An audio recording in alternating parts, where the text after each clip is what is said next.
भोलेनाथांचे अवतार श्री सद्गुरू पाचलेगावकर महाराज यांचा सहवास आपल्याला लाभला आहे आणि देशांच्या स्वातंत्र्यासाठी त्यांचा सिंहाचा वाटा आहे आणि असं सावरकरांनी सुद्धा नमूद केलेलं आहे त्यांच्या खंडामध्ये. मला लहानपणामध्ये जी आपली मुंजा झाली होती त्यामध्ये खूप अनेक सत्पुरुषांचा आपल्याला सहवास लाभला. मग ते गगनगिरी महाराज होते, शंकराचार्य होते, पाचलेगावकर महाराज होते, गुळवणी महाराज सुद्धा होते. त्यांच्याबद्दल थोडक्यात आम्हाला सांगा, काय क्षण तो होता तो, आपल्याला काही त्यामध्ये समजत होतं का की हे महाराज हे इतके मोठे आहे, यांचं कार्य? माझी मुंज जेव्हा ठरवली, मला मुंज म्हणजे काय माहिती नाही. बरं. पण मी त्या मुंजीमध्ये भाग्यवंत एवढं समजेन. तुमच्याजवळ पैसा आहे, टक्का आहे, इस्टेट आहे, बंगले आहेत, माळे आहेत, माझ्याकडे काय नाही, पण माझ्याकडे सद्गुरू आहे. वा, बरं. विठ्ठलाने सगळ्यांनाच जवळ केलं. सोनारालाही केलं, म्हारालाही केलं, चांबारालाही केलं, वाण्यालाही केलं आणि ब्राह्मणालाही केलं. बरोबर. मग तो किती जातीचा विठ्ठल असेल? म्हणजे आम्ही काय करायला पाहिजे आताच्या काळात हे आम्हाला कळलं नाही. तुम्ही 3 देव मानता, ब्रह्मा, विष्णू आणि महेश, बरोबर आहे? पण मी 3 देव मानतो, समाज, धर्म आणि देश. वा, हे माझे 3 देव आहेत. हे 3 देव राहिले तर मी राहील. हे 3 देव डुबले तर संपलं. बरोबर. दुसऱ्या बाजूने जर पाहिलं तर त्या दुधाची उत्पत्ती गाईच्या स्तरातून पांडुरंगानेच केली. म्हणजे त्या दुधाचा मालक कोण? पांडुरंग. आणि त्याचं दूध त्याला त्याचं नाव तुमचं सांगता. इथे लुच्ची भक्ती झाली. माझा आहे, हे माझा आहे, हा माझा आहे, तो माझा आहे. कोण आहे तुझा? तूच नाही तुझा. काही नाही तुझं इथे. जे आहे ते निर्गुण निराकार परमेश्वराचं, त्या दिगंबराचं. अगदी. अनेक नावे, अनेक रूपे प्रगटेन, पण मी एक असेल. तुमचा देव तुम्ही शोधायचा आहे. दत्तानंद स्वामी देवच शोधतोय. त्याची पात्रता नाही तुम्हाला देव दाखवण्याची. तुमचा देव तुम्ही शोधायचा आहे. तुम्ही शोधा. तोही देवच शोधतोय. तोही तुमच्यासारखा सेवेकरी आहे. नामस्मरण एक संजीवनी औषध आहे. ज्याच्या मुखी नामस्मरण आहे ना, त्याच्या मुखी परमेश्वर आहे ना, तिथे रोग नसेल. म्हणजे स्वच्छता पाहिजे मनाची, विचाराची, आचाराची, सद्विचाराची. ही स्वच्छता जिथे आहे तिथे पाहिजे. कशाला शोधता? अशा रीतीने मी माझ्या सद्गुरू माऊलीला मुकलो. आधी माझी धारणा आहे, निष्ठा आहे, भक्ती आहे की माझा देव माझ्या जवळ आहे.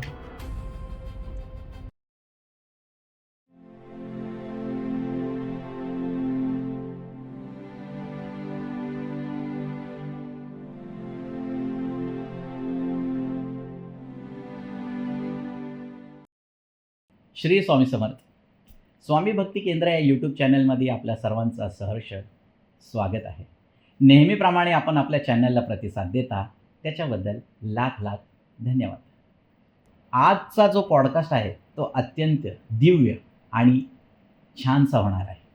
आज आपल्यासोबत उपस्थित आहेत दत्तानंद स्वामी.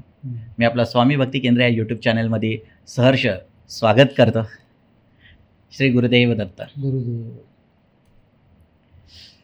खरं तर आजचा जो पॉडकास्ट माझ्यासाठी जो योग आला आहे त्यासाठी मी खरंच धन्य आहेत. कारण का काही गोष्टी मी मागच्या पॉडकास्टमध्ये पण आपल्या ऐकल्यात आणि इतकं मोठं कार्य आपल्या हातून घडत आहेत ते लोकांना कळायला हवं. म्हणजे भारत देशाला 75 वर्ष झालेत, आपल्या स्वातंत्र्य भेटलेत आणि अनेक स्वातंत्र्यवीरांनी आपल्या देशासाठी बलिदान आणि प्राणाची आहुती दिली. पण प्रश्न असा पडतो की कुठल्या साधू संतांनी सुद्धा हे काम केलं आहे का? काही गोष्टीनंतर आपल्याकडनं मला हे अशा अनुभूती आली. भोलेनाथांचे अवतार श्री सद्गुरू पाचलेगावकर महाराज यांचा सहवास आपल्याला लाभला आहे आणि देशांच्या स्वातंत्र्यासाठी त्यांचा सिंहाचा वाटा आहे आणि असं सावरकरांनी सुद्धा नमूद केलेलं आहे त्यांच्या खंडामध्ये. तर आज आम्ही सर्व जे प्रेक्षक ऐकत आहेत त्यासाठी आम्ही खूप धन्य आहोत की आम्ही इथे आलो आहे. आणि इथूनच मी आपल्या प्रश्नाचे काही प्रश्न बनवून आणलेत सूची आम्ही. त्यासाठी मी आपल्याला विनंती करतो की आपण काही काही प्रश्नाचे उत्तरं द्यावे. महाराज, आपली सुरुवात कशी झाली आणि पाचलेगावकर महाराजांचा सहवास आपल्याला कसा लाभला? 1945 साली मला महाराजांचा सहवास लागला. 1941चा माझा जन्म. सहवास लाभला म्हणजे मला कोणी बोलावलं, कसं बोलावलं, कधी बोलावलं काय मला काय आठवत नाही. पण मी महाराजांच्या सानिध्यात गेलो, बरोबर. तिथे रमलो, राहिलो, मुलाप्रमाणे माझा सांभाळ केला. वा. महाराजांनी माझ्यावर अनेक तऱ्हेचे संस्कार चांगले घडवले. म्हणजे मला घडवलाच महाराजांनी असं बोलायला हरकत नाही आहे. आज मी जो आहे तो महाराजांच्या कृपेने आहे, बरं. महाराजांच्या आशीर्वादाने आहे. त्यांच्याच मार्गदर्शनाखाली आतापर्यंत मी कार्य करत आलो. यापुढे मला जेवढं आयुष्य असेल तेवढं आयुष्य त्या कार्याकरता वेचून द्यायचं मी ठरवलं. महाराजांनी मला ज्यावेळी सांभाळलं, वाढवलं, मोठं केलं, आईची बापाची माया दिली, त्या मायेला तोड नाही आहे. संत मायबाप होणं हे सुद्धा भाग्याचं लक्षण असतं. खरं आहे. आणि त्या बाबतीत मी आवर्जून सांगेन की मला महाराजांसारखी आई मिळाली, महाराजांसारखा बाप मिळाला, माझ्यासारखा भाग्यवंत कोणी जगात नसेल. वा. पैसे सगळेच कमवतात, सद्गुरूला कोणी कमवत नाही. गुरु आणि सद्गुरू याच्यामध्ये हा फरक आहे. गुरु अनेक आहेत.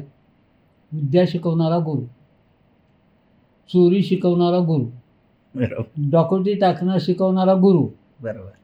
वाममार्गी नेणारा गुरु, शाळेत शिकवणारा एक गुरु. सद्गुरू अनेक नाही, सद्गुरू एक. सद्गुरू एकच आहे, एकच. एकच असतो आणि तो मिळणं दुर्मिळ आहे. बरोबर. म्हणून सद्गुरू सारिखा असता पाठीराखा, इतरांचा लेखा कोण करी. म्हणून सद्गुरू असावा. एवढ्याकरता मानव जातीला जन्म दिला परमेश्वराने, ही जात घडवली.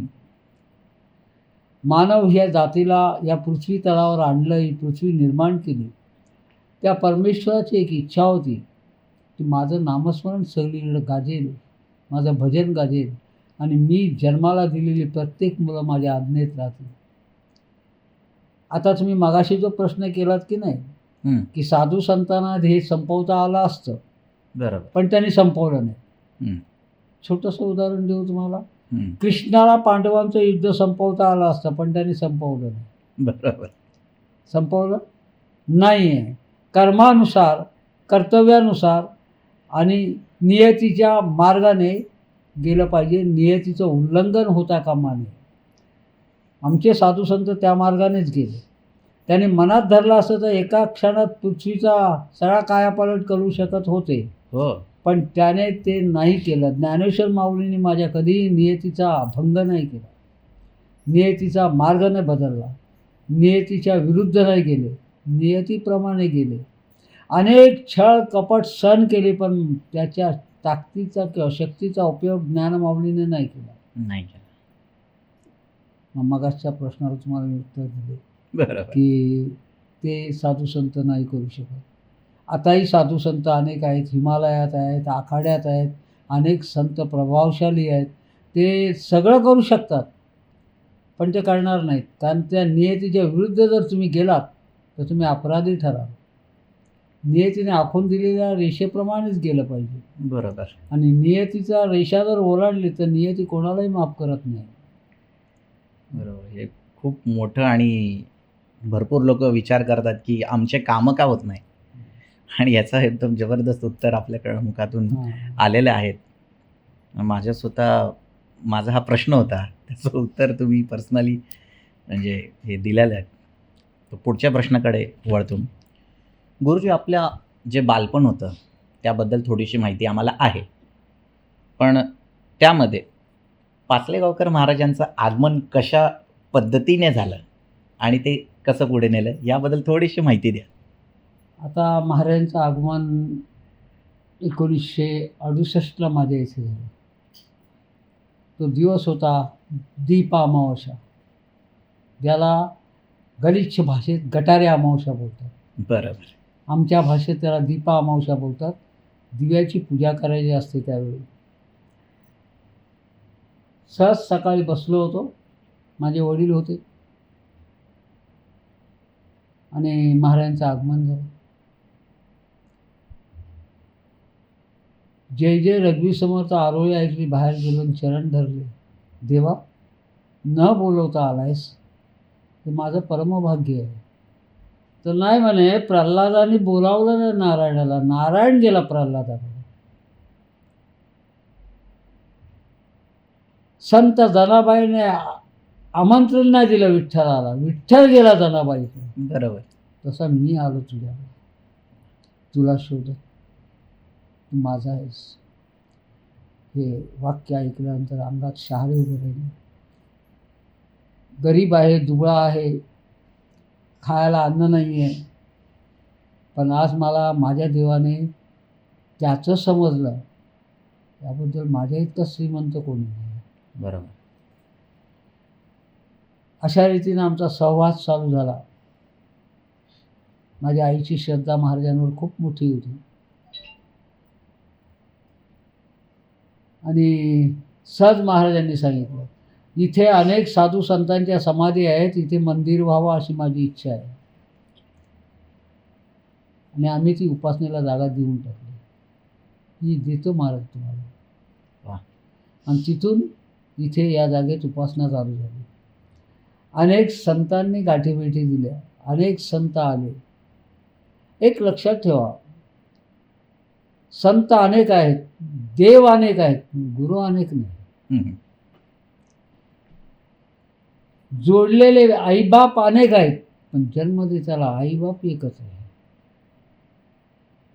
बरोबर. एकदम बरोबर. आध्यात्मिक दृष्ट्या धरलं, आत्मउन्नतीचा मार्गावर नेऊन सोडणारा आणि त्या मार्गाच्या पलीकडे नेऊन ठेवणारा तो सद्गुरू. आत्मउन्नती, तुझ्या आतल्या लपलेल्या आत्म्याला जागा करण्याचं काम कोण करत असेल तर तो सद्गुरू. आणि तो आत्मा एकदा जागृत झाला की त्याच्यातून जे ज्ञान बाहेर पडतं त्याचं नाव आध्यात्मिक. त्याला कोणीही धरू शकणार नाही. आताच्या जगाचा अभ्यास केला तुम्ही तर मी तुम्हाला एक उदाहरण देतो. मी मोठा नाही आहे, बुद्धिमान नाही आहे, शिकलेला तर नाहीच नाही आहे आणि पोथ्या कुठल्या वाचल्याच नाही, कारण शिक्षण नसल्यामुळे पोथा वाचता येत नाही. बरोबर. मी शाळेत गेलो नाही. पण मला सांगा, गहू पेरले जमिनीत, गहूच येतात. त्या गव्हाला पोषक असलेलं द्रव्य ही माता देते. भूमाता त्याला तेवढंच द्रव्य देते, दुसरं द्रव्य देत नाही. बरोबर. पण त्याच जागेत जर ऊस पेरला तर तीच माता ऊसाला गोड अमृत देते. म्हणजे त्याला जे हवं ते द्रव्य देते. म्हणजे या मातेच्या अंगी किती मोठं द्रव्य आहे की त्याला ते पोषक ठरणारं द्रव्य देते. मिरचीचं द्रव्य ऊसाला देणार नाही, ऊसाचं द्रव्य मिरचीला देणार नाही. बरोबर ना? बरोबर. तद्वतच सद्गुरू एक अशी शक्ती आहे की त्याला शोधू नका, मागूही नका, फिरूही नका. मी तुझ्या चौफेर आहे, आत्मा जागा कर, सोहम नावाचा जप कर, मी तुझ्या सामोरी आहे. वा, खूप छान. असं हे दृश्य मी त्या चाकोरीतून गेलो. महाराज असताना मी महाराजांना सांगितलं होतं, मी तुमच्यावर प्रेम करत नाही, तुमच्या हाडांवर प्रेम करत नाही, मी माझ्या सद्गुरूवर प्रेम करतो, तो जगावेगळा आहे. मला बऱ्याच लोकांच्या सानिध्यात महाराजांनी विचारलं, हे का बोलतो तू? महाराज, हनुमंताने अनुग्रहित होऊन श्रीरामाचं शिष्यत्व पत्करलं, पण रामावर प्रेम केलं, रामाच्या शरीरावर नाही. ज्यावेळी ते अतूट नातं तुटायच्या वेळेला रामाने विचारलं, तू राम राम बोलतो तो राम मीच. तर म्हणे नाही देवा, माझा राम तुझ्यापेक्षा वेगळा आहे. तेव्हा रामाने सांगितलं, तुझा राम मला दाखवशील का? तेव्हा हनुमंताने छाती पाडून दाखवला, हा माझा राम. गुरूंच्या सानिध्यात गेल्यानंतर सद्गुरूचा आत्मा जिंकावा. त्याला काही लिहायला लागत नाही. धान्य नाही, पैसा नाही, टका नाही, संपत्ती नाही, द्रव्य नाही, काही नाही लागत. त्याला पाहिजे तुमच्या शुद्धीकरणाची भक्ती. आत्मशुद्धीकरण करा, श्रद्धा मजबूत ठेवा आणि भक्तीचा पाया मजबूत रवा, तो होऊन तुमच्याकडे येईल. खरं. पण ते जर नसेल तर नुसतं त्याच्या दारात जाणं, टाळ वाजवणं, हू करणं आणि बाहेर जाऊन परत तेच करणं, इथे तुम्ही आयुष्य घालवलं तरी सद्गुरू दिसणार नाही. तो आहे तसाच राहील. त्याला आतून पहा, आतून पहा. मी माझ्या सद्गुरूला आतून पाहिलं, बाहेरून नाही. आणि मी जोरात आवाजात सांगतोय की मी भरल्या दत्तजींच्या सभेत बोललो होतो, हा हाडामासाचा पाचलेगावकर कोणीही घेऊन जावा, आतला पाचलेगावकर मी जिंकलेला आहे. वा, खूप छान. आत प्रेम करा सद्गुरूचं, जे सद्गुरूला आवडेल, जे त्याला भावेल. आणि त्याला भावलं ना की जगातली कुठली अशी वस्तू नाही की तुम्हाला काळाचा घाळा तुमच्यावर पडेल. नाही पडणार, कारण तो सदोदित कवचाप्रमाणे तुमच्या पाठीमागं असतो. ज्ञानेश्वर माऊलीने एवढा छळ सहन केला, विठ्ठलाला नाही विसरला. पण विठ्ठलाच्या आधी त्याने सद्गुरूचं नाव घेतलं, त्याचं नाव आहे निवृत्तीनाथ. मोठ्या भावाचा अनुग्रह घेऊन ज्ञानेश्वर महाराज घडले. बरोबर. आत्ताच्या तुमच्या काळात भावाभावांचं वैर आहे. कोण कोणाला मानतं? खरं आहे. नाही मानत. नाही मानत. भाऊ बहिणीला नाही मानत, बहीण भावाला नाही मानत, आई वडिलांना नाही मानत, वडील आईला नाही मानत. आणि त्याच्यामुळं काय झालं आहे, काळाने इतका घाला घातलेला आहे मानवावर की काळाने सगळ्या मानवाचं शरीरच नाहीसं करून टाकलं. बरोबर. जिथे तुझं नाव नसेल ना नारायणा, तिथे मी जाईन, असं कलियुगाने पहिलाच भाकीत केलं होतं. तिथे तो जातो. अरे नामस्मरण करताना चित्त एकाग्र करा आणि त्याचं स्मरण करा. माळा बिळा जपू नका. माळेचं मी विरुद्ध का आहे मी तुम्हाला सांगतो. ईश्वराने आपल्याला जन्म दिला, 108 वेळा माळ जपायला सांगितलं. हो. आता त्यावेळी त्या प्रल्हादाच्या काळात, त्या ध्रुव बाळाच्या काळात कुठं माळा होत्या? नव्हत्या ना. मग ह्याच्यावर जप केला. हे बघा, 1 1 1 2 3 4 5 6 7 8 9 9 वेळा जपले की 108 होतात. बरोबर. होतात ना. मग शरीराचा योग्य वापर करा ना तुम्ही, योग्य ठिकाणी. सोहम नावाचा जप जर केलात तर तुमची बाह्य कुंड, आत असलेली कुंडली बॅक साईडला ती जागी होते. आणि ती जागी झाली की त्या नसा इतक्या फुगतात की तुमचं रोग जो असेल ना त्या रोगावर त्या विजय मिळवतात. पण तुम्ही त्याला जागाच नाही केलं. नाही जागा केलं. तुमच्या ब्रेनचा उपयोग तुम्ही ज्या कर्माला करायला पाहताय त्या कर्माला केला नाही, नको त्या दुष्कर्माला केलात. आणि त्या ब्रेनमध्ये सगळं केमिकल्स आहे, दुविचाराचं, बरोबर, दुष्ट विचाराचं. आणि त्या ब्रेनचा सगळा भाग बिघडला. त्याच्यामुळे ब्रेन ट्युमर झालं. दुरुस्ती कशी करायची?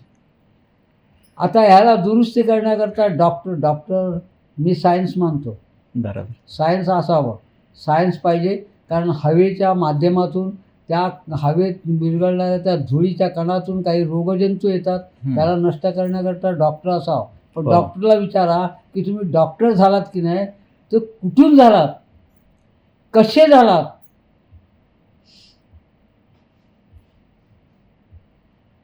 हा प्रश्न मी बऱ्याच डॉक्टरांना सांग. डॉक्टर विज्ञान नेमकं कशाला बोलतात. मी सायन्स मला हवं, सायन्सचा मी भोगता आहे, सायन्स सोडायचं नाही. सायन्स म्हणजे नेमकं विज्ञान कशाला बोलतात, मला उत्तर मिळालं. विज्ञान म्हणजे सायन्स. Science means what? परत प्रश्न आला. बरोबर. मी डॉक्टरला सांगितलं, डॉक्टर, विज्ञान म्हणजे जिथून आत्म्यातून जे ज्ञान ब्रेनला जातं, ब्रेनमधून जे आपल्या तोंडावरती बाहेर पडतं ते विज्ञान. वा, जबरदस्त. त्याचं नाव विज्ञान. तो आत्माच नसता तर तुमचं विज्ञान कुठून जन्माला आलं असतं? म्हणजे त्या आत्म्याला श्रेय द्या ना त्याचं. बरोबर. तुम्ही का लाटून घेता, हे मी केलं, ते माझं आहे, हे माझं आहे, हा माझा आहे, तो माझा आहे. कोण आहे तुझा? तूच नाही तुझा. काही नाही तुझं इथे. जे आहे ते निर्गुण निराकार परमेश्वराचं, त्या दिगंबराचं. अगदी. अनेक नावे अनेक रूपे प्रगटेन, पण मी एक असेन. आमच्या धर्माने काय केलं? दत्त वेगळा, नाथ वेगळा, मच्छिंद्रनाथ वेगळा, विठ्ठल वेगळा. स्वामी वेगळे. मी स्वामींचा भक्त आहे, दत्तात्रयांच्या मठात नाही जाणार. दत्तात्रयांच्या मठातलं सांगतो, मी स्वामींच्या मठात नाही येणार. मी दत्तात्रयांचा भक्त आहे. बरोबर. त्याला मूर्खांना तुम्हाला हे नाही कळलं की दत्त तो स्वामीनी, स्वामी तो दत्त. अनेक नावाने जन्म घेतला, अनेक नावाने त्याने प्रगट झाला, अनेक नावाने त्याने कार्य केलं, म्हणजे तो अनेक नाही आहे. बरोबर. बरोबर. आता मला सांगा, आमच्या धर्मामध्ये जातीला जास्त महत्त्व आहे. तो ब्राह्मण, हा मराठा, तो वैश्य, तो वाणी, तो हरिजन, तो सांबार, तो सोनार. खरंय. बरोबर. हो, एकदम. मग आता मला सांगा, ही जात वाटून कोणी घेतली? वरून आली? नाही. शिक्का मारलेला आहे मेड इन? नाही. नाही ना, नाही ना. म्हणजे आम्ही निर्माण केलेली जात ही तो जन्माला आल्यानंतर ठरवतो. तो आमच्या जातीत जन्माला आला म्हणजे तो 96 कुली मराठा. बरोबर. विठ्ठलाने सगळ्यांनाच जवळ केलं. सोनारालाही केलं, म्हारालाही केलं, चांबारालाही केलं, वाण्यालाही केलं आणि ब्राह्मणालाही केलं. बरोबर. मग तो किती जातीचा विठ्ठल असेल? म्हणजे आम्ही काय करायला पाहिजे आत्ताच्या काळात हे आम्हाला कळलं नाही. बरोबर. जात या नावाची वस्तुस्थिती नाही. नाही. चमत्कार या नावाची वस्तुस्थिती नाही आहे. नाही. चमत्कार कशाला बोलतात? चमत्कार नाही आहे, अंधश्रद्धा आहे. भूमी माता आपल्याला अन्न उगवून देते ना, तोही चमत्कारच आहे. बरोबर. सकाळी सूर्य उदय होतो तोही चमत्कारच आहे. संध्याकाळी बरोबर वेळेला सूर्यास्त होऊन चंद्र उदयाला येतो तोही चमत्कारच आहे.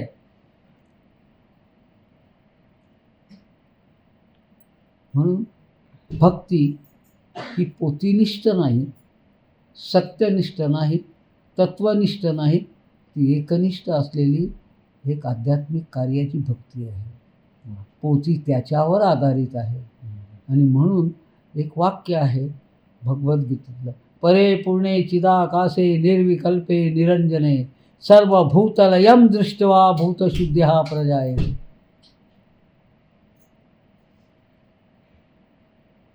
बरोबर.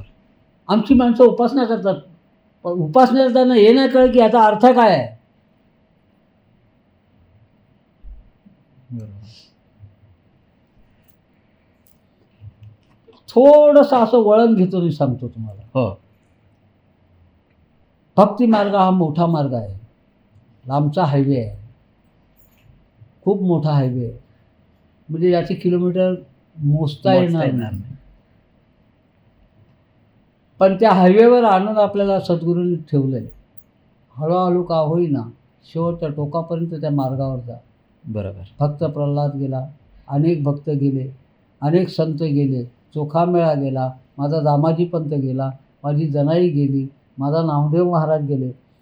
मी आता असं सांगेन की आध्यात्मिक ही अंधश्रद्धा नाही आहे, भक्ती ही अंधश्रद्धा नाही आहे, नामस्मरण ही अंधश्रद्धा नाही आहे. पण लिंबू उतरणे, नारळ उतरणे, तीन तिच्यावर जाणे, जाप मारणे ही अंधश्रद्धा आहे. देवाच्या नावाने बकरे कापणे ही अंधश्रद्धा आहे. त्याला विरोध करा, ते बंद करा. बरोबर. ते बंद होणं गरजेचं आहे. आजी चालू आहे आमच्या कोकणात, कौल लावतात देवाला, उजवं दे किंवा डावं दे.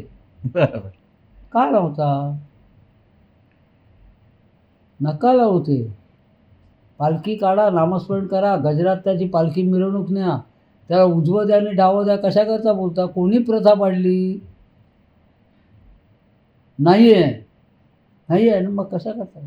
स्थितप्रज्ञश का भाषा समाधिस्थ केशवा स्थित द्या किं प्रभाषेत किमाशीत वज्रेत किम. असं राहा ना. काय सांगितलंय? आपल्या ऋषीमुनींनी एवढं मोठं लिखाण करून ठेवलंय, आम्ही करतच नाही. खरं. आता मला हा प्रश्न बऱ्याच साधू संतांनी पूर्वी विचारला होता, म्हणजे मला वाटतं 1976ला, की आपण छाटी नेसलो, हं. कोणाला शिवायचं नाही. बरोबर. मी लहान आहे, अल्पबुद्धीचा आहे, ज्ञानाची माझी गाठ झालेली नाही. पण महाराज एक विचारतो म्हणे, विचार, ही छाटी कशाने बनली? तर म्हणे कापसाने. कापूस कोणी बनवला?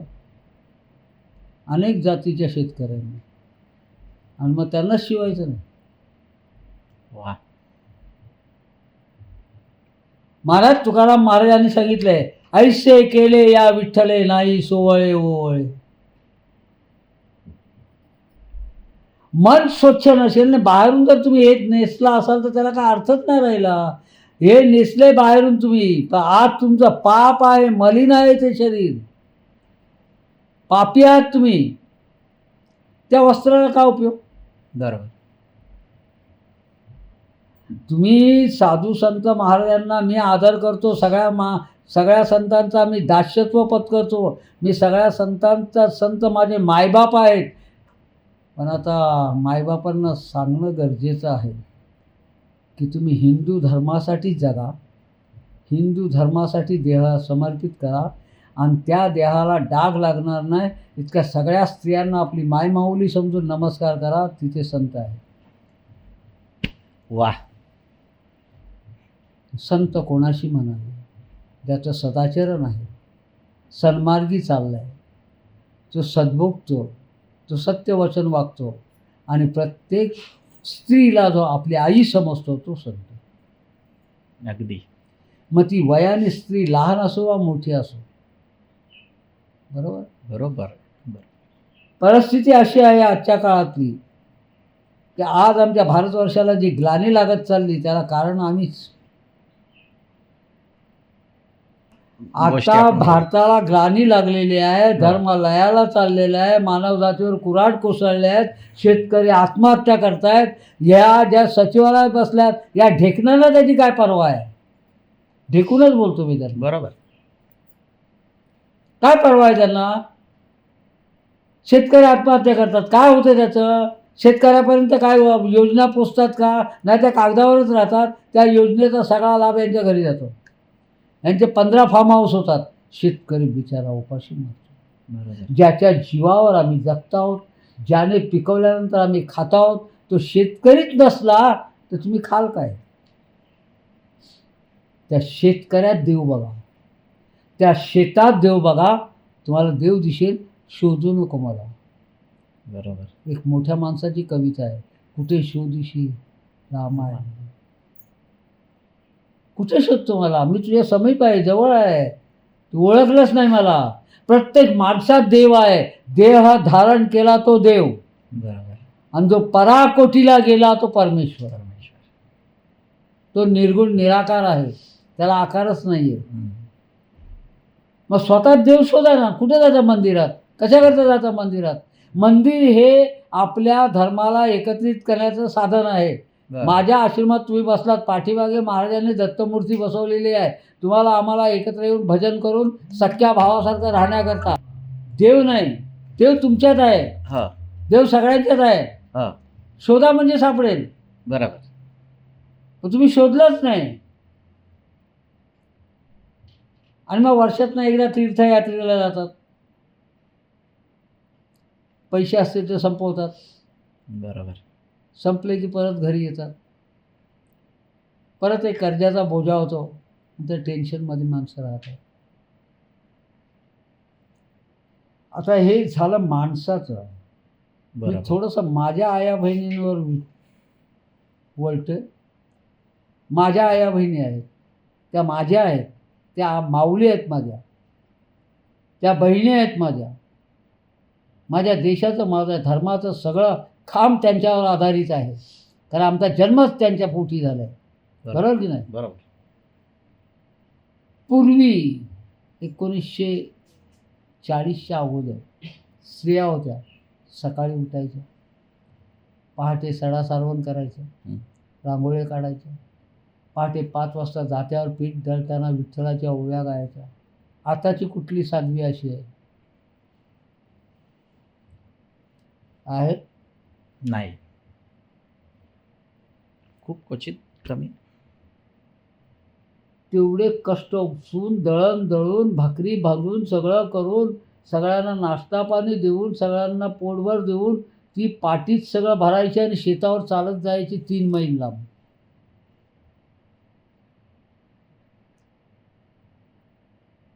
ह्या काय करतात? यांना घरचंच होत नाही. हे कधी शेतावर जाणार? म्हणजे या काळाने इतका बदल घडवला आहे की आधुनिक पद्धतीची यंत्र आलेत, त्याच्यामुळे आमचा व्यायाम संपला. खरं आहे. आमचा सगळा व्यायाम संपला. पूर्वीच्या आजी पाट्यावर असं वाटत होते, या स्नायूला व्यायाम होत होता. आता बटन दाबली चटणी, बटन दाबलं की वाटण, म्हणजे याचा व्यायाम संपला, गेला, लयाला पावला. या धगधगत्या काळात म्हणे परमेश्वराचं नाव घेणं जमत नाही आहे. पण मला सांगा, धगधगत्या काळात ट्रिपवर जाताना जमतं? फिरायला जाताना जमतं? मजा करताना जमते? एखादा वाढदिवस असला तर सगळ्या लोकांना बोलावून तो वाढदिवस साजरा करायला जमतो? मग त्याच्यातला थोडासा वेळ त्या परमेश्वराच्या नामस्मरणाला द्या.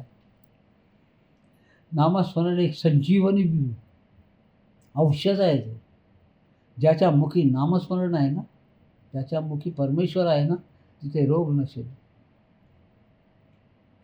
खूप छान, बऱ्यापैकी मोठं आणि खूप क्लॅरिफिकेशन देऊन आपण उत्तरं दिलेत.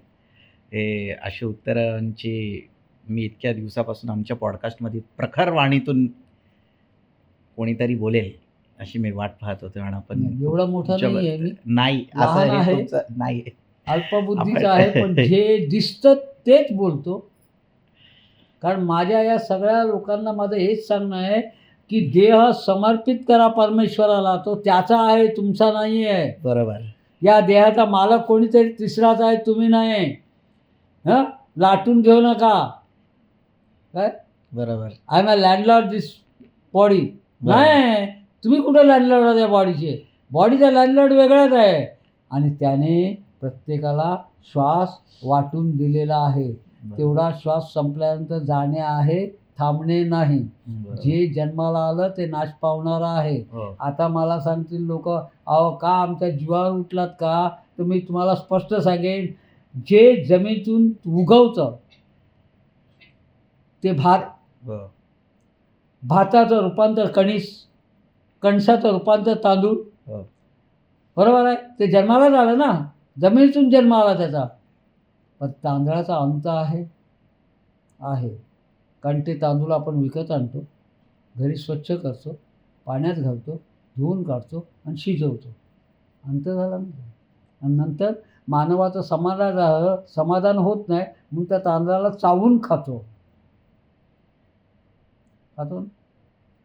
पण ते तांदूळ काय सांगतो माहिती आहे? वेडा आहेस तू वेडा आहेस माणसा. ते मुक तांदूळ बोलत असतं, वेडा आहेस तू. अरे मी तुझा उदरनिर्वाह करून पोट भरलं, तुझ्यासारखं पाप नाही केलं. जगाचा उद्धार केला, जगाला जगवलं, तुझ्यासारखं जगाला मारलं नाही मी. जगाचा पोषण करता आहे मी, असं ते तांदूळ सांगतं. तसंच झाडं आहेत, झुडपं आहेत, वृक्ष आहेत, मोठा वडपिंपल आहे, त्यांच्या फांद्या आपण तोडून आणतो. प्राणी निर्दयी कुठेशी आहे तुम्हाला दाखवतो. त्याच्या फांद्या आपण तोडून आणतो, सुकवतो आणि आपलं जेवण शिजण्याकरता त्याला आगीत घालतो. त्यावेळी ते लाकूड सांगत असतं, अरे मी जळेन पण तुला जगवेन. इथे आम्ही जळतो आणि इतरांनाही जाळतो कांड्या लावून. बरोबर. काय पुण्य करतो आम्ही? माझी एक कविता आहे, मोठ्या माणसाने लिहिलेली आहे. या देहाचे लाड मानसा करशील तू रे, किती शरीर हे जळणारे अंती. जे जाणार आहे, नाश पावणार आहे, ते संपणार आहे, त्याच्यावर किती प्रेम करणार आहेस? त्यालाही मर्यादा दिली आहे ईश्वराने. त्याने जन्म दिला त्याचं भजन करण्याकरता. त्याचं भजन वेगळंच राहिलं. तू भोजन करत राहिलास, भजन नाही केलंस. बरोबर. आता माझ्या आश्रमात 30 वर्षापासून 40 वर्षापासून माणसं येत आहेत. त्यांना जर मी विचारलं देवाला पाहिला काय, तर नाही सांगतात. कारण तुम्ही उपासनेत तल्लीन झालात नाही, उपासनेत एकाग्र चित्ता नाही, उपासनेत तुमचं ध्यान नाही. कारण आता माझ्याकडे बसलेत, ते बघतायत महाराज कधी आटोपतायत, आम्हाला घरी जायला वेळ झाला. म्हणजे महाराजांचे पॉडकास्ट होते, आम्हाला अभिमान आहे, आमच्या देवाचे पॉडकास्ट होते, त्याच्यावर लक्ष नाही आहे. कधी आटोपतायत, आम्हाला घरी जायला वेळ झाला आहे. अशा भक्तीला तो देव प्रसन्न होईल? नाही होणार, नाही होणार हो. कसा होईल मला सांगा? तुमची भक्तीच वरवरची आहे. दररोज तुम्ही करता भक्ती, त्याच्याबद्दल वादच नाही, पण त्याच्यासाठी नाही करत, तुमच्यासाठी करता तुम्ही. संत जनाई त्याच्यासाठी गायली, म्हणून बरोबर. जनाईसाठी पांडुरंग आला. हो. दामाजी त्याच्यासाठी झटला, म्हणून दामाजीसाठी त्याने महाराचं रूप घेऊन गेला. हो. आमच्यासाठी काय येत नाही? अरे आम्ही संत जनाईसारखं बोलवतच नाही, नामदेवासारखं भरवत नाही, आणि दामाजीसारखं भक्ती करत नाही. कसा येईल तो पांडुरंग? आमची बुद्धी दुष्ट, आमची बुद्धी भ्रष्ट, आमचं सगळंच भ्रष्ट. माखलेल्या अंगात तो नाही येणार. ज्याच्या अंगात दुर्गुण आहे, 6 अवगुण शत्रू भरलेले आहेत, तिथे पांडुरंग नाही येणार. घाण टाकली, घाण दिसते, त्या घाणीवर तुम्हाला बसायला सांगितलं तर बसू शकाल? नाही. म्हणजे तुम्हाला बसवायचं असेल तर ती घाण स्वच्छ करायला पाहिजे, हो. ती जमीन स्वच्छ करायला पाहिजे, त्याला सडा सावळण केला पाहिजे. आणि सडा सारवण करून झाल्यानंतर जर सांगितलं बसा तर बसाल. बरं. म्हणजे स्वच्छता पाहिजे मनाची, हं. विचाराची, आचाराची, हं. सद्विचाराची. ही स्वच्छता जिथे आहे तिथे पांडुरंग आहे. कशाला शोधता कुठे? जली काष्टी पाषाणी मी भरलेलो आहे, कुठे शोधा मला? त्याचं नाव आहे निसर्ग. निसर्ग म्हणजे आपल्या भाषेत सांगायचं म्हणजे निसर्ग म्हणजे स्वभाव. स्वभाव बदलला की निसर्ग बदलतो, आणि निसर्ग बदलला की सगळं जातं. मला सांगा, हे आता जन्माला घातलेला नारळ, या नारळात पाणी तुम्ही निर्माण केलं? नाही. या नारळाला जन्म तुम्ही दिला? आता सुंदर गुलाबाच्या फुलांचा हार बऱ्याच लोकांनी आणला असेल, घातला असेल महाराजांना, आय डोंट नो. पण मला सांगा, त्या फुलांना जन्म तुम्ही दिला? त्या फुलांना योग्य तो रंग तुम्ही दिला? बिलकुल नाही. होऊ शकत नाही. नाही ना? होऊच शकत नाही, तुम्ही नाही दिला. ज्याने दिला त्याचं नाव निसर्ग. नाव निसर्ग म्हणजे स्वभाव. तुझा स्वभाव बदलला की मी बदलेन, तुझा स्वभाव बदलला की मी बदलेन. मला बदलण्याचं कारण तूच आहेस, बरोबर. आणि ते प्रारब्ध तुला भोगावं लागेल. आणि मग ते प्रारब्ध माझ्याच नशिबी का आलं हे बोलू नये, कारण आमचा स्वभाव बदलला त्याच्यामुळे ते प्रारब्ध आलं. बरोबर. स्वभाव एकनिष्ठ राहिला असता, एकचित्ती राहिला असता, एकभावे राहिला असता, आणि एका आसनावर बसला असता तर तो बदलला नसता. दत्तानंद स्वामींनी काही कमवलं नाही, पण सद्गुरूला कमवलंय. ती माझी इस्टेट आहे, बरोबर. ती माझी संपत्ती आहे, बरोबर. ती माझी बिल्डिंग आहे, आणि ती कधीही न कोसळणारी आहे, कधी न संपणारी आहे. आणि मला युगे युगे तुझ्या दारात दास्यत्व पत्करायला दे, एवढंच मागणं दत्तानंद स्वामी मागतोय. धन नको, दौलत नको, पैसा नको, टक्का नको, मला काही नको, मला तू हवा आहेस. तुझ्याशिवाय जगात मला काही नको आहे. कारण मी जन्माला आलो, जिथे जन्माला आलो, ती नाती आहेत ना, ती खोटी आहेत. शब्दाचा अर्थ धरा, ना ती मध्ये एक डॅश मारा, ना आणि ती नाही, जी नाही त्याला तुम्ही आपलं बोललात. ती नाती नसतात, त्या आपली नसतात. आपण पाहुणे आहोत. कोळ्याने जाळं टाकलं समुद्रात तर अनेक मासली गाते, त्या जाळ्यात फसते आणि फसल्यानंतर तिचं आयुष्य संपतं ना. जाळ्यात ती मासली फसली की तिचं आयुष्य संपतं. कोळी तिला वर आणतं, बाजारात नेऊन विकतं, कोयत्याने कापतं आणि त्याच्यातही समाधान नाही झालं तर विकत घेणारा त्याला घरी नेतो आणि त्याला तुपात तळतो, भाजतो. किती वेदना होत असतील त्या मासलीला. तद्वतच प्राण्यांची कथा आहे आपली माणसाची, बरोबर. की त्या जाळ्यात फसू नका, त्या जाळ्यातून बाहेर निघा. बरोबर. आणि जे आहे ते त्या परमेश्वराचं आहे, त्याचं श्रेय त्यालाच द्या. लाटू नका. You are not a landlord this property. बरोबर. खूप छान. महाराज, आता मला आपल्या थोडक्यात आपल्या मला लहानपणामध्ये जे आपली मुंजा झाली होती त्यामध्ये खूप अनेक सत्पुरुषांचा आपल्याला सहवास लाभला. मग ते गगनगिरी महाराज होते, शंकराचार्य होते, शंकराचार्य होते, पाचलेगावकर महाराज होते, गुळवणी संत होते. महाराज हो. सुद्धा होते. त्यांच्याबद्दल थोडक्यात आम्हाला सांगा की काय क्षण होता तो, आपल्याला काही त्यामध्ये समजत होतं का की नाही. हे महाराज हे काय इतके आहे, मोठे, यांचं कार्य आहे? माझी मुंज जेव्हा ठरवली, हो. मला मुंज म्हणजे काय माहिती नव्हतं. बरं. कारण माझा जन्म आगरी जातीत झाला. हं. माझी जात मी लपवत नाही. बरोबर. जात माणसांनी निर्माण केली म्हणून मी आगरी जातीत, बरोबर. पण मी माणसाचा आहे. हो. मला काय कळत नव्हतं. मला महाराजांनी सांगितलं, चल तुझी मुंज करायची आहे. मुंज म्हणजे काय बोलतात ती कल्पना नव्हती. बरोबर. 8 वर्षाचं वय होतं. बरोबर. गेलो नरसोबावाडीत, मुंज ठरवली, दिवस ठरला, तिथी ठरली. करवीरचे शंकराचार्य आले, विद्याशंकर भारती. गगनगिरी महाराजांना महाराजांनीच बोलावलं होतं, सगळ्या संतांना महाराजांनी आमंत्रण दिलं होतं, तेवढे आले. मी बोललो, मुंज म्हणजे काय करतात? माझी सगळ्यांनी मिळून आंघोळ घातली, हळदी लावल्या, उटणं लावलं, बाशिंग बांधलं आणि घोड्यावरून माझी वरात काढली आणि ती वरात सगळीकडे मिरवली आणि त्याच्यानंतर मला आणलं. नंतर मंगलाष्टका झाली. तेव्हा मला कळलं की हे लग्नासारखं आहे. मग मी महाराजांना विचारलं, काय चाललंय? तर म्हणजे तुझं अर्ध लग्न झालं.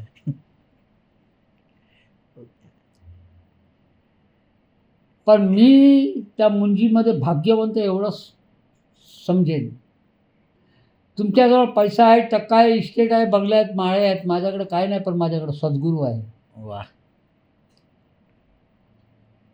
तो कोणीही विकत घेऊ शकणार नाही. मी स्वतःला भाग्यवंत समजतो. एवढ्या संतांचा वरदहस्त या गरीब लेकरावर डोक्यावर हात ठेवून मिळाला. माझ्या इतका श्रीमंत कोण आहे गेला? अगदी. मला काही नको आता. मला पैसा नको, टक्का नको, धन नको, दौलत नको, काही नको. मला हवा आहे तो जो माझा देव आहे. बरोबर. तिथे मी दत्त पाहतो, तिथे मी राम पाहतो, तिथे मी विठ्ठलाला पाहतो, तिथेच मी शंकराला पाहतो आणि तिथेच मी नवरात्रीच्या भवानीला पाहतो. तो माझा देव, तो हवा आहे मला. या उद्देशाने मी मुंज झाल्यानंतर कार्याला लागलो. आणि तिथून मग आपण परिवाराशी वेगळे झालो होतो का? वेगळा झालो नाही आहे. हां. वेगळा झालोच होतो, हो. पण परिवारात परत महाराजांनी आणून सोडलं. हो, वयाच्या 18व्या. हां. हो. त्यावेळी मी महाराजांना विचारलं, परत मला इथं का टाकलं? तर म्हणजे इथून तुला कार्य करायचं आहे. नाथांनी घरात राहून कार्य केलं, बरोबर. नामदेवाने घरात राहून कार्य केलं, बरोबर. चोखोबाने घरात राहून कार्य केलं. बरोबर. मग तुला इथे राहून कार्य करायचं आहे. बरोबर. आणि त्या उद्देशाने इथे ठेवलं. बरोबर. मला जेवढं शक्य झालं हं. तेवढी मी माझ्या आईबापाची सेवा केली. त्यांनी ही वास्तू निर्माण केली त्यावेळी या वास्तूचं रूपांतर मंदिरात व्हावं ही एक इच्छा होती. ते झालं. माझं काम पूर्ण झालं. बरोबर. आता माझं शेवटचं सांगणं आहे, शेवटचा लास्ट तुम्हाला बोलतो. जे विश्वस्त मी नेमलेले आहेत त्या वास्तूकरता, त्या विश्वस्ताने त्या वास्तूचा स्तंभ उभा करावा, भव्य दिव्य पताका वर न्यावी आणि तिथे हजारो लोकांना भुकेल्यांना भोजन देऊन त्यांची सेवा करावी त्या व्यवस्थापनाने, एवढीच माझी इच्छा आहे. बरोबर. खूप छान. त्या व्यवस्थापनाने हे कार्य करावं की ताकी तुम्हाला पुण्य लावेल त्याचं. नाहीतर नुसतं खाल्लं, पोट भरलं, गेलं आपल्याला काय पडलं आहे त्याचं, असं राहिलं तर आयुष्यात तुम्हाला देव नाही भेटणार. नाही भेटणार. जे का रंजले गांजले त्याची म्हणे जो आपुले, तोची साधो ओळखावा. साधू नाही बोलले ते, साधो ओळखावा, देव तेथेची जाणावा. वा. असं करा. बरोबर. अरे माझ्या या आया बहिणींना माझा हात जोडून विनंती आहे, सकाळी मिक्सर लावा तर पाट्यावर घ्या, पण परमेश्वराचं नामस्मरण करून ती चटणी वाटा, त्याच्यात देव येईल. हो. पोळी लाटताना परमेश्वराचं नाव घेऊन पोळी लाटा, हाताला व्यायाम होईल आणि कष्टही जाणवणार नाही, थकवाही येणार नाही. पण ते जर तुम्ही करत नसाल आणि तुमची शक्ती तिथे वापरत असाल तर थकवा आल्याशिवाय राहणार नाही. अगदी बरोबर. जिथे माझं नाव असेल तिथे मी असेल, असं परमेश्वराने सांगितलं. त्यालाच विसरलात म्हणून सांगते सगळ्यांना बघतो, परमेश्वराचं नामस्मरण ही संजीवनी विसरू नका. त्या संजीवनीसारखं औषध जगात नाही आहे, कोणी देऊ शकणार नाही. आणि ती संजीवनी अविरत जर राहिली तर आमचा धर्म राहील, आमचा समाज राहील. बरोबर. मी 3 देव मानतो. हो. तुम्ही 3 देव मानता, ब्रह्मा विष्णू आणि महेश, बरोबर आहे. हो. पण मी 3 देव मानतो, समाज, धर्म आणि देश. वा. हे माझे 3 देव आहेत. हे 3 देव राहिले तर मी राहील. हो. हे 3ही देव डुबले तर संपलं. बरोबर. मग या 3 देवांची पूजा करणारा तो संत, मग तो कपडे कुठलेही घालो. सावरकरांनी कपडे कुठलेही घातले, त्या साने गुरुजींनी कपडे धोतर नेसून सदरा घातला, त्याने कुठले कपडे घातले याला महत्त्व नाही, त्याचं वर्तणूक कसं आहे, त्याचं वर्तन कसं आहे, त्याचा स्वभाव कसा आहे, त्याची इच्छा कशी आहे आणि त्याचा मार्ग कसा आहे. बरोबर. दाढी वाढवली की सगळेच साधू होतात, माळा घातल्या की सगळे साधू होतात, बरोबर. भस्म चेरचिले की सगळे साधू होतात. शंकराला कुठं दाढी होती, ब्रह्मदेवाला कुठं दाढी होती, माझ्या विष्णूला कुठं दाढी आहे, माझ्या ज्ञानमाऊलीला कुठं दाढी होती. तुमच्या वर्तनावर तुमचं संतपण अवलंबून आहे. ज्याच्यात सद्गुण आहेत, सद्विचार आहेत, सद्भाव आहे, सत्कार्य आहे, सद्धर्म आहे, तो संत. वा. तो संत. आणि मला वाटतं माझ्यासारख्या अल्पबुद्धीच्या माणसाने सगळ्यांना, संतांना विनम्र अभिवादन करून, नमस्कार करून सगळ्यांना सांगणं आहे की माझ्या वेड्या माणसांचं ऐका आणि आता सगळे भाव सोडून ईश्वराचरणी लोकांना न्या आणि ईश्वराची भक्ती करायला शिकवा आणि तुमचं आचरण चांगलं ठेवा, विचार चांगले ठेवा आणि तुम्हाला डाग लागणार नाही असं कृत्य करू नका. बरोबर. खूप छान आपण हे प्रश्नाचे उत्तर दिलेलं आहे.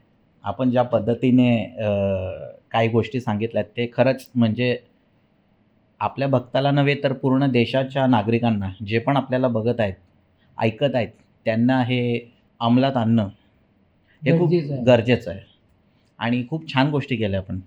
बरं, मला एक असा एक प्रसंग आठवतो आहे ज्यामध्ये मला ते तुम्हाला विचारायचं आहे की आपले महाराज पाचलेगावकर महाराज, मी त्यांना स्वतंत्र सेनानीच म्हणतो एका ह्याने, बरोबर. हो. आणि दुसऱ्या बाजूने गांधीजी महाराज.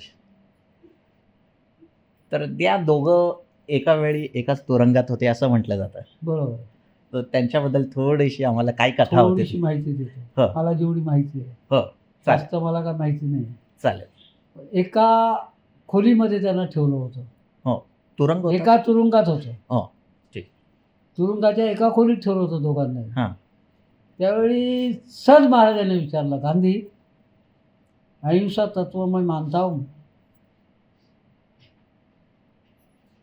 मगर अगर अपने सामने अपने औरत की कोई साड़ी फेंट ले और अपन अहिंसा तत्व पे संभालो, इसका मतलब क्या होता है? नाही गांधी, अहिंसा तत्व कुठे पाळावं आणि कसं पाळावं? अहिंसा तत्व पाळत राहिला असता तर शिवरायांनी महाराष्ट्र घडवला नसता. बरोबर. अहिंसा तत्व तू पाळायला लागलास, तुझ्या बायकोची साडी फेडली, याचा अर्थ तू नपुसक आहेस. तुझ्या बायकोचं रक्षण करता येत नाही. ज्याला बायकोचं रक्षण करता येत नाही त्याने लग्नच करू नये. जिला नवरा सांभाळता नाही तिनेही लग्न करू नये. आणि या दोन्ही गोष्टी आता चालू झालेल्या आहेत ना, त्याच्यामुळे कौटुंबिक न्यायालय निघालं. कमाईचं साधन. अगदी बरोबर. मग एक सोडून 10. बरोबर. तो 10 बायका करतो, हे 10 नवरे करतो. ते दृश्य बघितलं की वाईट वाटतं. हे काय लावलंय? खेळ लावलाय या समाजाचा. खेळ चाललाय.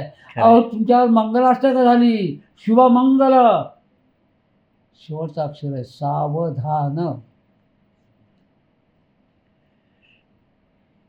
काय आम्ही आखलं?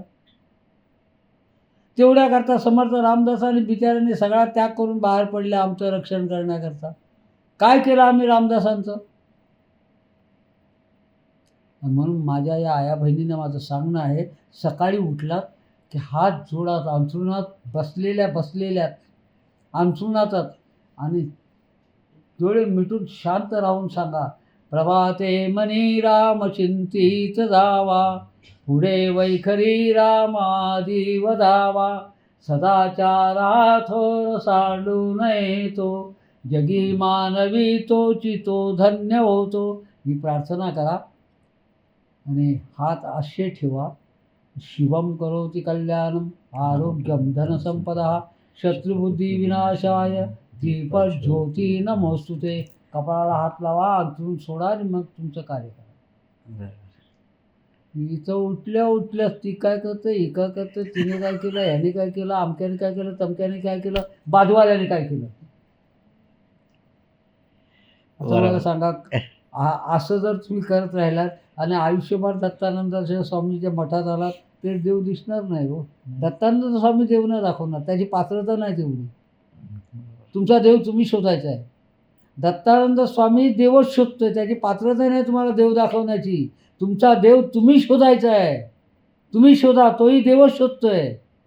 तोही तुमच्यासारखा सेवेकरी आहे. तो इथला मालक नाही आहे, तो सद्गुरू नाही आहे, तो महाराजी नाही. महाराज बनून इच्छितच नाही. महाराजी पदवी आम्हाला मिळणार नाही आणि आम्हाला नको आहे. आम्ही सेवेकरी आहोत, सेवेकरी राहू. सेवा करता करता तुझ्या दारात येऊ, पण तुझी पायरी नाही सोडणार, पायरीवरच बसून जाऊ. वा. बहिणाबाईची एक कविता आहे. देऊळातल्या देवा याहो, उतरा ही पायरी, थांबली बहिणाई दारी. दारात थांबले देवा, उतर, तुला बोलवते मी. बरोबर. इतकी श्रेष्ठ भक्ती होती तिची. बरोबर. काम करता करता देवाला साठवायला, जपच करायला पाहिजे ना, मांडीत घालायला पाहिजे ना, समोरच फोटो पाहिजे. कुठल्या ग्रंथाने सांगितलंय? मला ग्रंथ दाखवा असा. बरोबर. जनाबाईने सांगितलं, दलिता कांडिता तुझं गायीना अनंता. अरे कर्मयोगी आहात तुम्ही. कर्म करता करता पांडुरंगाचं नाव घेत जा, तिथे तुम्हाला तो पांडुरंग दिसेल. बरोबर. आणि योग्य वेळी तो तुझ्या समोर उभा राहील. अहम स्वहम ब्रह्मयास्मी, मी ब्रह्म आहे. पण हे करत नाही तोपर्यंत नाही देव भेटणार. त्या फुलांचा हार घालून देव नाही भेटणार. तो नारळाचा मोठा नैवेद्य घेऊन देव नाही भेटणार. बघा, मी 5 नारळाची तळे आणले, पांडुरंगा माझं एवढं काम झालं पाहिजे, हा नवस झाला. बघा, मी 5 लिटर दुधाने तुझ्या पायऱ्या धुईन, पण माझं काम झालं पाहिजे. म्हणजे आम्ही लाचलुचपत खातो, देवालाही शिकवतो तूही खा. बरोबर. बरं, दुसऱ्या बाजूने जर पाहिलं तर त्या दुधाची उत्पत्ती गाईच्या स्तरातून पांडुरंगानेच केली. म्हणजे त्या दुधाचा मालक कोण? पांडुरंग. आणि त्याचंच दूध त्याला त्याचं नाव तुमचं सांगता. इथे लुच्ची भक्ती झाली. बरोबर. बरोबर आहे. जे त्याचं आहे ते त्याला द्या. तुमचं काम आहे कर्म करता करता परमेश्वराचं स्मरण करणं, कर्म करता करता त्या परमेश्वराला त्या कर्मात उतरवणं, कर्म करता करता त्या परमेश्वराला तिचं आसन देणं आणि मग पांडुरंग पाहणं. तिथे पांडुरंग दिसतो. खूप छान. जेव्हा पाचलेगावकर देह ठेवत होते त्यावेळेची अवस्था आपली काय खराब होती? होतो. मी बेशुद्ध होतो. हां, मला थोडंसं सांगा की इतकं तुम्ही सुरुवातपासून तर आतापर्यंत तुमच्या श्वासाश्वासात मी त्यांना बघतोय, धर्मभास्करांना माझा बघतोय. श्वास माझा सद्गुरू, हो, माझं भूक माझा सद्गुरू, माझा देह माझा सद्गुरू आणि माझा सगळाच माझा सद्गुरू. शेवटच्या क्षणी धर्मभास्करांनी आपल्याला काय सांगितलं? काही नाही, देह ठेवण्याच्या अगोदर 2 मिनटं मी गेलो, हं. चरण धरले. हं. देवा, अवतार कार्य समाप्त करता पुनःरूपी या, जगाला तुमची गरज आहे. तेव्हा त्यांनी सांगितलं, तुझा जन्म तेवढाच करता आहे. योग्य वेळ आल्यानंतर तुला मी माझ्या घरी बोलवेन, आपल्याला घरी राहायचं आहे. दत्तानंदा, राहिलेलं कार्य पूर्ण करा, तुमचं अधुरं आहे अजून. आणि देवाने माझे प्राण सोडले.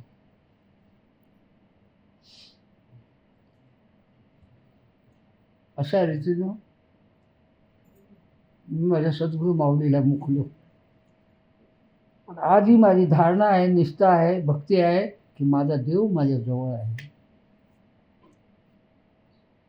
तो गेला नाही मला सोडून. तो तुमच्या रूपाने, यांच्या रूपाने, यांच्या रूपाने, सगळ्यांच्या रूपाने मी पाहतो. या माझ्या आता आया बहिणी आहेत, त्यांना मी माझ्या कुलस्वामींनी समजतो, तुळजाभवानी समजतो. ही माझी तुळजाभवानी आहे. हे माझ्याजवळ आता माझे सगळे लेकरं बसलीत. माझ्याकरता दत्त आहे. मी त्यांच्यात दत्त पाहतो, मूर्तीत नाही. आणि त्यांची सेवा करणं हा माझा धर्म आहे. मी त्यांचा सेवेकरी आहे. मी महाराज नाही. तुम्ही महाराजपेक्षा मोठे. असं माझं तत्व आहे. खूप छान. लोकांना म्हणजे तुम्ही खूप मोठे बुद्धिजीवी आहात, माझ्या असं म्हणणं आहे. आणि जितकं मी ऐकतोय ते खूप खोल आहेत. जर कोणी ऐकलं आणि या गोष्टीला रिपीटमध्ये ऐकून अभ्यास केला, त्या माणसाचं जीवन बदलून जाईल. ह्या पॉडकास्ट ज्यांनी पण ऐकला त्याचं खरंच जीवन बदलून जाईल की इतकं खगोल आणि इतकं दिव्य दृष्टीतलं ज्ञान आपण आम्हाला दिलेलं आहे आणि देत आहेत. खरंच आपले भक्त खूप लकी आहेत. म्हणजे नारळासारखे आहे तुम्ही. नाही, काय आहे, मी काहीच नाही दिलं, देणारा नाही दिलं. मी नाही न खरंच. गातो गीत त्याचे, गाऊनी तो घेत आहे. आत माझ्या कोणीतरी परमेश्वर नांदत आहे. तो वा. गातो, मी काय नाही गात. बरोबर. मी काय गातो? माझा एक छोटासा असा पण प्रश्न आहे की जसं तुम्ही म्हणाले आता हे सवळं आहे. हे सवळं जे तुम्ही याला समजा तुम्ही छाटी म्हणाल बोलतो. छाटी म्हणा, याला डाग लागला. मुख्य प्रश्न आहे तुमचा. बोला. त्या डागाला कसं काढायचं आणि लागून हा द्यायचं? डाग म्हणजे तुमचा कलरचा डाग नव्हे, पेनाचा डाग नव्हे, कोळशाचा डाग नव्हे, मातीचा डाग नव्हे, चारित्र्याचा डाग. हे चारित्र्याचा डाग याला लागता कामा नये. इतकं पवित्र हे राहिलं पाहिजे तर बाकीचं पवित्र राहील. बरोबर. पण ह्यालाच मी डाग लावून घेतल्यानंतर ते पसरलं तर ते पसरतच जाईल. बरोबर. म्हणजे हे पवित्र पाहिजे. हे पवित्र राहिलं तर सगळं पवित्र राहू शकेल. मी देवाचा आहे, देव माझा आहे, माझा जन्म देवासाठी आहे, माझा जन्म समाजासाठी आहे आणि समाजातला प्रत्येक माणूस माझ्यासाठी दत्त आहे. म्हणून त्याच्याकडे पहा, मग याला डाग नाही लागणार. प्रत्येक स्त्री माझी आई आहे आणि ती माझी माऊली आहे. तिचं चरण धरणं माझं आद्य कर्तव्य आहे. तिथं तुम्ही वाकलात तर साधुत्व आडवं येता कामा नये, तुमचं महाराज पण आडवं येता कामा नये, तुमचं संत पण आडवं येता कामा नये. त्या माऊलीच्या चरणावर डोकं ठेवा. त्या चरणात तुम्हाला ती शारदा देवी दिसेल, त्या चरणात तुम्हाला भवानी दिसेल. आणि याला जर डाग लागला तर भस्मासुरातने आपल्यात काय फरक राहिला? बरोबर. हिरण्यकश्यपूमध्ये आपल्यात काय फरक राहिला? रावण दुष्ट होता असं लोक बोलतात, पण माझ्या अल्पबुद्धीने मी त्याला पवित्र मानून. कारण काय, त्याने सीतेचं अपहरण केलं पण सीतेला भ्रष्ट नाही केलं, हात नाही लावला, हात भ्रष्ट नाही केले, बरोबर. पवित्र ठेवली ती. हो. त्या माऊलीला पवित्र ठेवली, शुद्ध ठेवली. बरोबर. बरोबर. म्हणूनच रामाबरोबर रावणाचंही नाव घेतलं जातं. हो. पण आत्ताचे जे रावण आहेत ते खरे रावण आहेत. त्यांची बुद्धी भ्रष्ट झाली, त्यांचे शरीरही भ्रष्ट झाले, त्यांचे हातही भ्रष्ट झाले, त्यांचे पायही भ्रष्ट झालेत, सगळ्या बाजूने ते भ्रष्ट झालेत.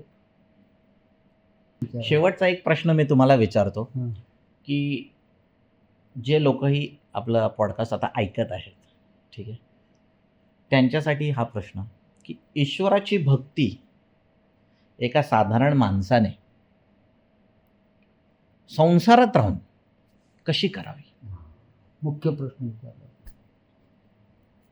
संसारात आपण आहोत, संसार आपल्यात आहे, पण संसार आपल्यात नसावा, आपण संसारात असावा. बरोबर. दुसरी गोष्ट तुम्हाला सांगतो, पोथ्या नका वाचू, पुराणं नका वाचू, उपनिषदं नका वाचू, बोबडी तोडकी वाकडी तिकडी कशीही करा, पण त्याचं नामस्मरण. मगाशी मी तुम्हाला सांगितलं की काम करता करता आम्ही कर्मयोगी आहोत, काम सोडायचं नाही, कामाला तिलांजली द्यायची नाही, कर्म करता करता त्याचं नाव घेत राहा, कोटी जप होईल. त्याने काम सोडून माझ्याकडे बस असं सांगितलं नाही. बरोबर. तुझं कर्म करता करता माझं आतून स्मरण कर. माणसाला मन दोन आहेत, एक बरोबर. बाह्य मन, एक अंतर्मन. अंतर्मन त्यांना बाह्य मनाला वैखरी बोलतात. आता आतल्या पडजिभेने तू आतलं नाव घेत राहा, बाहेरून तुझं काम करत राहा, बोलत राहा, चालत राहा, पण आतून नामस्मरण चालू ठेव. पश्यंती त्याला बोलतात. पश्यंती. पण आम्ही दोन्ही मनं जर एकत्र दिली सगळ्याला तर मग त्याला काय? बरं. आणि त्याला जर दिलंच नाही तर तो काय म्हणून येईल? म्हणून आताच्या जनतेला, आताच्या माझ्या आया बहिणींना, आताच्या माझ्या बांधवांना माझी एकच विनंती आहे की काळ ग्रासावया आला, काल समीप थांबला, परंतु त्याला थांबवण्यासाठी ईश्वराचं नामस्मरण करा. ईश्वरासारखी संजीवनी नाही, नामस्मरणासारखं औषध नाही आहे, तेवढं तुम्ही करा. आणि तुमचं कर्म करता करता, संसार करता करता त्या पांडुरंगाचं स्मरण करा, म्हणजे भक्ती परिपूर्ण होईल, अशी माझी त्यांना विनंती आहे. पांडुरंगाला सोडू नका. बरोबर. कारण आपला संसार पलीकडे न्यायला एकच औषध आहे आणि त्याचं नाव आहे पांडुरंग. जे खूप लोक नामस्मरण करतात, हे वैखेरी करतात, तर त्यांना आपण पश्यंतीने करा. पश्यंतीने करत. वैखरी करताना तुम्ही तुमचं काम सोडता, हं. इथे येता, हं. बसता. आता हे जसे काम सोडून आलेत, हं. हे बघायला आलेत, पण अर्ध लक्ष घरी आहे, अर्ध लक्ष घरी आहे, अर्ध लक्ष कामात आहे आणि अर्ध लक्ष इथं आहे. म्हणजे धड येई नाही, तेही नाही, तेही नाही. बरोबर. असं नका करू. नका येऊ मग आश्रमात. मी दोन तुम्हाला मिनिट. बोलवत नाही, बरोबर. मी तुम्हाला पाचारण करत नाही की आश्रमात आल्यानंतर देव भेटेल. साफ खोटं. नका येऊ दत्तानंद स्वामींच्या आश्रमात. तुमच्या घरी तुम्ही पांडुरंग पहा, तुमच्या वस्तूत पांडुरंग पहा, तुम्ही कर्मात पांडुरंग पहा आणि सत्कर्म करता करता पांडुरंगाला गा. कोटी जप होईल आयुष्यात. माळा मोजायची गरजच नाही. तेच आम्ही करत नाही. आता तुम्ही उपासनेला माझ्यासमोर माझी माणसं बसलेत, उपासना करतायत, मन घरी आहे. आता ती उपासना साध्य कशी होईल? मग महाराज आम्ही 20 वर्ष येतो, आम्हाला अनुभव नाही आला. अरे अनुभव आलेला तू कुठं आलायस? तू आलासच नाही. तुझं शरीर आलं, मन नाही आलं तुझं, आणि मन नाही आलं तिथे पांडुरंग नाही. हे सर्वांसाठी सर्वांसाठी अवधूत चिंतन श्री गुरुदेव दत्त. अनंत कोटी ब्रह्मांड नायक राजाधिराज योगीराज सच्चिदानंद परब्रह्म श्री सद्गुरु संचारेश्वर स्वामी महाराज, श्रीपाद श्री वल्लभ स्वामी महाराज, नरसिंह सरस्वती स्वामी महाराज, मौनी देव स्वामी महाराज, गगन गिरनाथ स्वामी महाराज, जय जय रघुवीर समर्थ समर्थ रामदास स्वामी महाराज की जय. दत्तानंद महाराज की जय. तुम्ही तुमचे आभारी आहोत आम्ही. तुम्ही आमच्याकरता वेळ काढून आलात, पॉडकास्ट घ्यायला आलात, मी आभार आम्हाला मानतो. तेवढा वेळ दिलात. आमच्याकरता आमची माहिती बाहेरपर्यंत पोहोचवण्याचं काम तुम्ही करतात. परमेश्वर तुम्हाला उदंड आयुष्य देवो. धन्यवाद. बुद्धिवंत व्हा, कीर्तिवंत व्हा, आयुष्यवंत व्हा.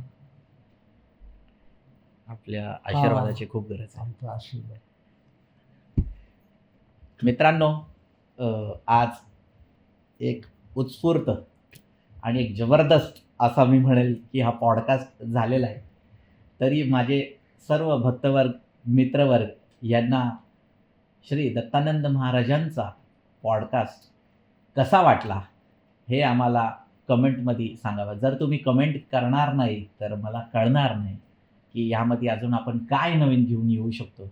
आणि आजचा पॉडकास्ट माझ्यासाठी तर खूप जबरदस्त होता, खूप छान होता. आणि मी इथून भरपूर काय घरी घेऊन चाललो आहे माझ्या. आपण काय काय शिकला आम्हाला कमेंटमध्ये सांगा. आणि या पॉडकास्टला लाईक, शेअर, सबस्क्राईब करा. धन्यवाद. श्री स्वामी समर्थ.